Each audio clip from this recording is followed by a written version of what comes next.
Donc qu'est-ce que j'ai commenté juste après? Je crois que la suite, c'était Borderlands. C'est ça. Borderlands The Pre-Sequel. Alors, je pense que j'ai pas besoin de reparler encore des commentaires de Borderlands 2. Hein. Je pense qu'on en a assez fait le tour, hein, depuis le temps. Quoique, allez, je peux quand même en parler.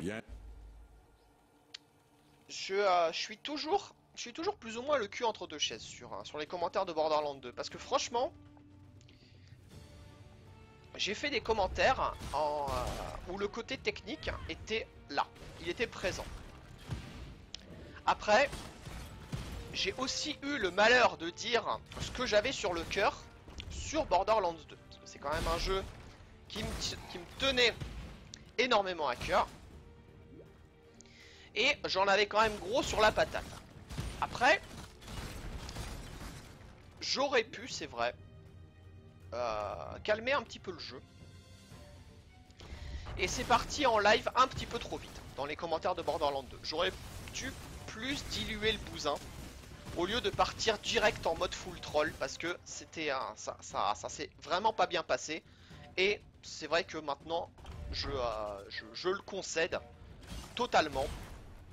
Je suis parti overboard un petit peu trop vite, hein. J'aurais dû préparer le terrain un petit peu plus. Bref, je regrette quand même pas mes commentaires de Borderlands 2, hein. J'ai dit ce que j'avais à dire. J'ai fait des commentaires techniques qui étaient tout à fait corrects. Si ça a but-hurt certaines personnes de m'entendre dire ma vérité sur Borderlands 2, eh bien deal with it, hein, les gars. La vie est dure. Bref. Je m'étais proposé pour Borderlands Pre-Sequel auprès d'MV. Et MV m'avait subtilement dit, tu sais Canon, salut Myrdine, comment vas-tu? Tu sais Canon, la VOD des commentaires de Borderlands 2, encore aujourd'hui, c'est une des seules VOD qui est encore active au niveau des commentaires. Donc, j'ai pas besoin de retourner sur la VOD des commentaires de Borderlands 2 parce que je sais à peu près, j'ai à peu près tout lu, hein, des commentaires possibles des gens sur cette VOD là. Donc, je pense que ce ne serait que des redites, hein. Bah ma foi, ça va pas trop mal. Est-ce que tu as digéré ton ban absolument idiot de la TV3, les modos nazis, Gaming Live, tout ça? Ne t'inquiète pas, tu es safe ici. Tu es complètement safe ici. Donc, si tu me dis que je t'explose les oreilles, je vais faire mon possible pour régler mon son au lieu de te ban directement. Voilà. Ça, c'était la petite private joke. Parce que c'est vrai que ça m'a paru bizarre quand j'ai lu quand j'ai lu ton tweet à ce sujet. Salut Soif. Ok, donc, Borderlands Pre-Sequel. Très bien. Après que MV m'ait dit que voilà, cette VOD c'est encore une de celles qui est la plus active, même 1 an et demi ou 2 ans, je sais plus, après les commentaires, je me suis dit ok. Alors, je te promets que si je commente Borderlands Pre-Sequel, je vais faire des efforts. Voilà, je vais pas partir en mode Canon Rage, en tout cas pas au tout début. Voilà, je vais penser à l'aspect VOD, je vais faire des commentaires sérieux, etc. Et il s'avère que pendant très longtemps, même jusqu'à 4 ou 5 jours je crois, avant le début du marathon, j'étais tout seul sur le run. Donc du coup j'avais taffé à mort le speedrun de Borderlands Pre-Sequel qui est, il faut l'avouer, quand même relativement une purge. Étant donné que Borderlands Pre-Sequel c'est un jeu où il y a énormément de blabla. Heureusement il y a des moyens de skipper les dialogues, mais on passe quand même beaucoup de temps à manipuler en fait les menus pour justement ne pas avoir à entendre ces dialogues. Donc il y a quand même pas mal de moments où il se passe juste rien dans le speedrun. Et j'avais un peu peur de ça parce que c'est quand même un speedrun relativement long, hein, ça fait quand même quasiment 2h30. En tout cas, il y avait 2h30 d'estimate, je sais plus en combien il a fini le runner. Je peux regarder ça rapidement. Ou pas, parce que sinon je vais me faire tuer dans Pass of Exile. Bref, il a dû mettre 2h, 2h15 ou 2h20, on s'en fout. Mais, quelques jours donc avant l'événement, une deuxième personne se propose pour se rajouter aux commentaires de Borderlands, donc de Borderlands Pre-Sequel. J'étais assez content, je vous avoue, parce que j'ai 2h30 tout seul au micro sur un Borderlands Pre-Sequel qui est quand même, il faut l'avouer, un copier-coller de Borderlands 2. Euh, il est très probable qu'à un moment ça dérape. Vous voyez, il y avait toujours un risque qui était quand même présent. Donc,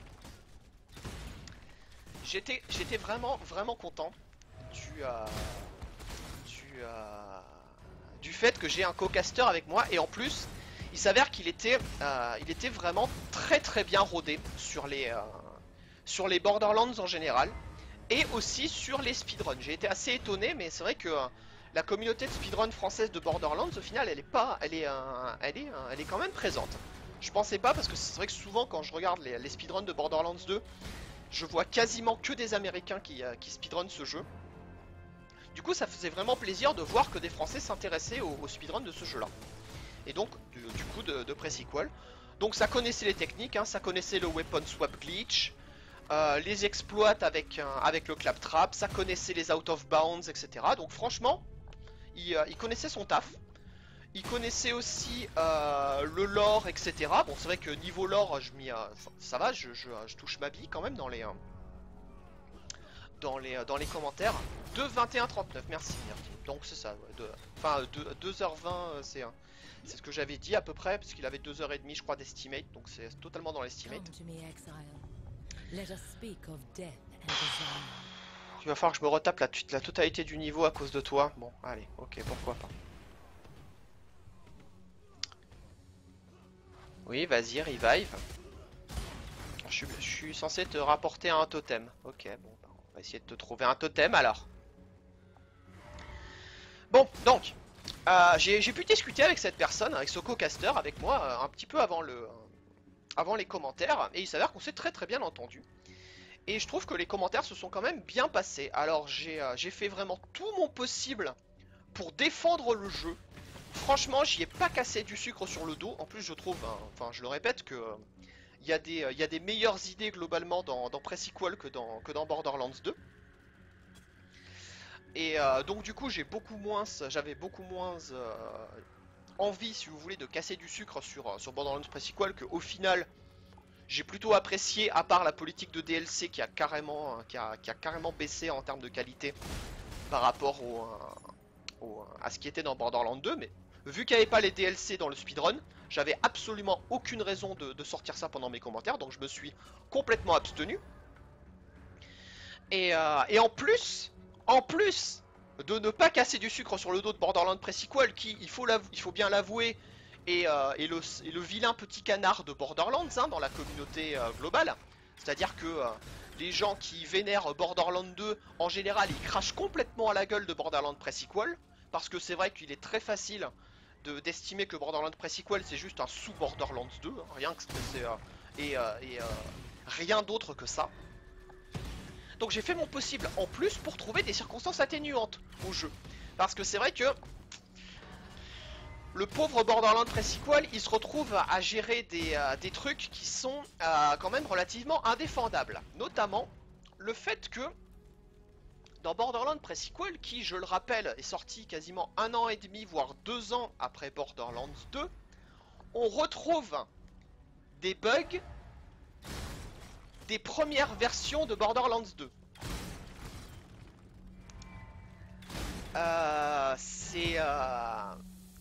Ça la fout quand même super mal, quoi, parce que Borderlands 2 c'est quand même un jeu qui est connu pour avoir eu un parcours assez chaotique au niveau des patchs qui ont pour la plupart plus engendré des problèmes que résolu. Donc quand on a un jeu qui a été autant patché que Borderlands 2, parce qu'il faut avouer que c'était quand même un putain de gruyère, hein, quand il était sorti, s'apercevoir que Borderlands Pre-Sequel c'est autant un gruyère que ce jeu-là, alors qu'il est sorti 2 ans plus tard, ça la fout quand même super mal, hein, au niveau contrôle de qualité. Et j'ai fait l'effort de trouver des circonstances atténuantes à Borderlands Pre-Sequel sur ces points-là, en disant que, justement, étant donné que c'est un jeu qui est super proche de Borderlands 2, peut-être qu'il a été développé à partir d'une version, entre guillemets, intermédiaire de Borderlands 2. Ce qui impliquerait que des bugs qui ont été corrigés par la suite sur Borderlands 2 se soient retrouvés non corrigés dans Pre-Sequel. C'est une hypothèse comme une autre, pourquoi pas. Mais c'est quelque chose que j'aurais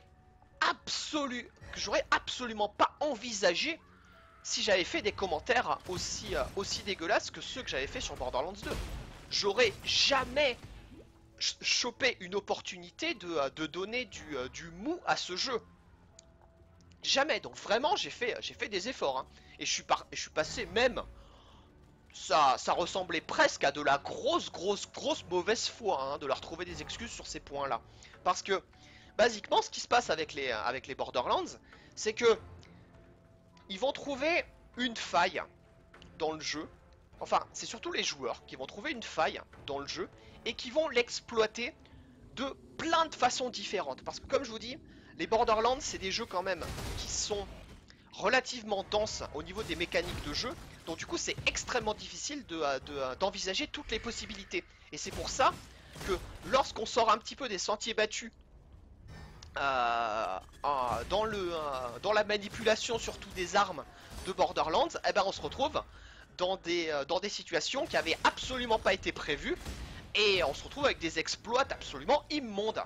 Et notamment l'exploit qui était utilisé dans Borderlands Pre-Sequel, qui consistait en fait à équiper plusieurs armes en même temps.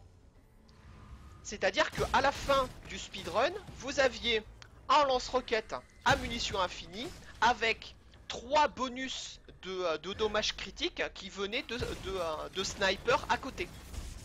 Donc en fait, c'est comme si vous aviez 3 snipers plus un lance-roquette équipé en même temps sur votre personnage. Donc vous voyez que c'est quand même des failles assez exceptionnelles, hein, pour arriver à faire des trucs aussi craqués que ça. Et le truc c'est que